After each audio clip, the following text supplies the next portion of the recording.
Hi friends, அஸ்ஸலாமு அலைக்கும். Welcome to Indian சமையல். இன்றைக்கி நம்ம சேனலில் காலை நேரத்தில் இட்லி மாவு தோசை மாவு இல்லைன்னா கவலைப்படாதீங்க. நைட்டு மிச்சமான கொஞ்சம் கறி இருந்தால் ஒரு சூப்பரான கறியடை நம்ம செய்யலாம். இந்த கறியடை பார்த்திங்கன்னா உங்களுக்கு ஸ்கூல்லேருந்து பிள்ளைகள் வரும்போது நீங்கள் சாயங்காலம் செஞ்சு கொடுக்கலாம். ரொம்ப டேஸ்ட்டாக இருக்கும். காலையில் பிரேக்ஃபாஸ்ட்டுக்கு ரொம்பவே நல்லாயிருக்கும். நல்ல ஃபில்லிங்காகவும் இருக்கும். இப்போ வாங்க எப்படி செய்யலான்னு பார்க்கலாம்.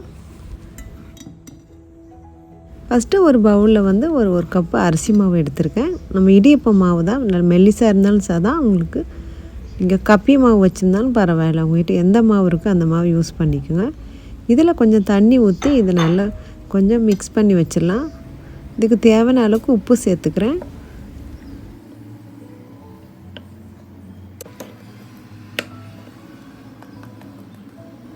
இப்போ அந்த தண்ணியில் அந்த மாவு வந்து ஒரு 10 நிமிஷம் ஊறட்டும். அதுக்குள்ளே பாருங்கள், கறி எடுத்து வச்சுருக்கேன். அந்த கறியை மட்டும் நம்ம எடுத்து ஒரு மிக்ஸி ஜாரில் போட்டு கொஞ்சம் கொரப்பாக திரித்து எடுத்துக்கலாம்.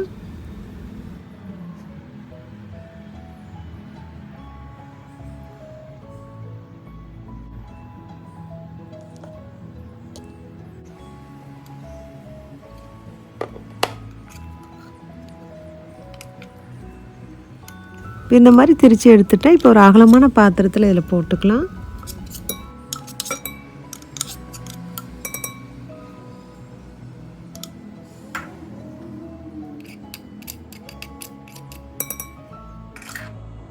இப்போ பெரிய வெங்காயத்தை பொடிசாக கட் பண்ணி வச்சுருக்கேன்.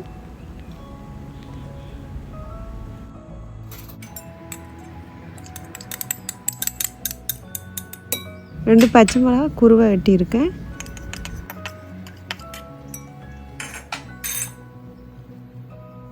இப்போ இது கூட 1/2 டீஸ்பூன் மஞ்சத்தூள் சேர்த்துக்கிறேன்.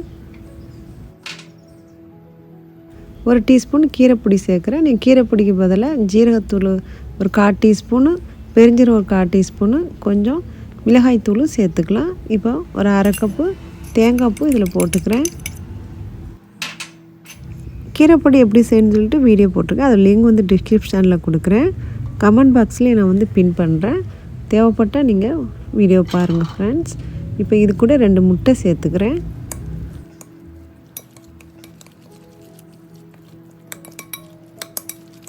இப்போ இதை நல்லா கலந்து விட்டுட்டு நம்ம ஊற வச்சுருந்த அரிசி மாவு இதில் போட்டு நல்லா மிக்ஸ் பண்ணிக்கலாம். இது கொஞ்சமாக தண்ணி ஊற்றி நம்ம வந்து தோசை மாவு அளவுக்கு நல்லா மிக்ஸ் பண்ணி எடுத்துக்கணும். அப்போ தான் உங்களுக்கு வந்து கரெக்டாக இருக்கும். ரொம்ப தண்ணி ஆக்கிடக்கூடாது. இப்போ இதில் கொஞ்சம் நான் கருவேப்பிலை சேர்த்துக்கிறேன். கை வச்சு பிச்சு போட்டுக்கிறேன்.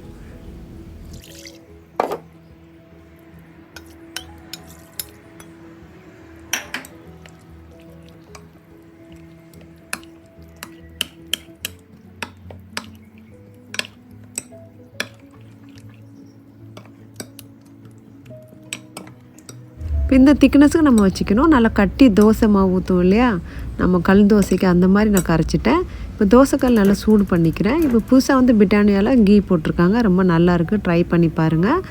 அதுக்கப்புறம் இது வந்து கொஞ்சம் நெய் ஊற்றிக்கிறேன். தோசைக்கல் நல்லா சூடாகிட்டு அப்புறம் தோசை மாவு நம்ம கல் தோசை ஊற்றுவோம் இல்லையா, அந்த திக்னஸுக்கு ஊற்றிக்கணும். ரொம்ப தண்ணியாக ஊற்றக்கூடாது, ரொம்ப கட்டியாக ஊற்றக்கூடாது.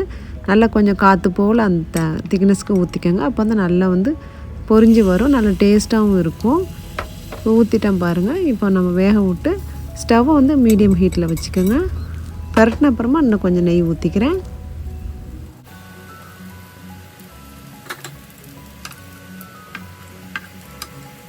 நைட்டு கூட ரெடி பண்ணிவிட்டு ஃப்ரிட்ஜில் வச்சுட்டு காலையில் நீங்கள் விடிய காலம் பிள்ளைகளுக்கு செஞ்சு ஸ்கூலுக்கோ இல்லைன்னா காலேஜுக்கோ அந்த மாதிரி கூட நீங்கள் செஞ்சு கொடுக்கலாம்.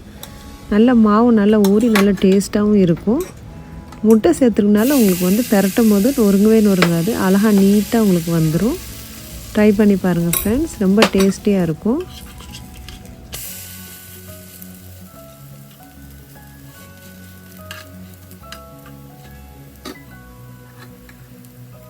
இது சூப்பரான காயில் பட்டினா கறியோட நீங்களும் செஞ்சு பாருங்கள் ஃப்ரெண்ட்ஸ். இது எவ்வளோ நேரம் கழிச்சு சாப்பிட்டா ரொம்ப நல்லாயிருக்கும். சூடாக சாப்பிட்டா ரொம்ப இன்னும் டேஸ்ட்டாக இருக்கும். கண்டிப்பாக பசங்களுக்கு எல்லாத்தையுமே செஞ்சு கொடுத்து பாருங்கள். இந்த வீடியோ உங்களுக்கு பிடிச்சிருந்தா ப்ளீஸ் லைக், ஷேர், சப்ஸ்கிரைப். மீண்டும் ஒரு நல்ல வீடியோ சந்திப்போம். தேங்க்ஸ் ஃபார் வாட்சிங் ஃப்ரெண்ட்ஸ்.